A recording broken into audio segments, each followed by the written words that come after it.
How to fix controller not working in Forza Horizon 6 on PC. First, open Steam on your PC. Click the Steam logo in the top left corner and select Settings.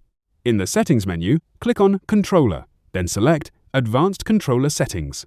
Make sure Steam input for Xbox controllers is enabled. If you're using a PlayStation controller, enable PlayStation controller support as well. Also, enable Steam input for Switch Pro controllers and generic gamepad configuration support. Once you've enabled these options, close the Settings window. Next, go to your Library and find Forza Horizon 6.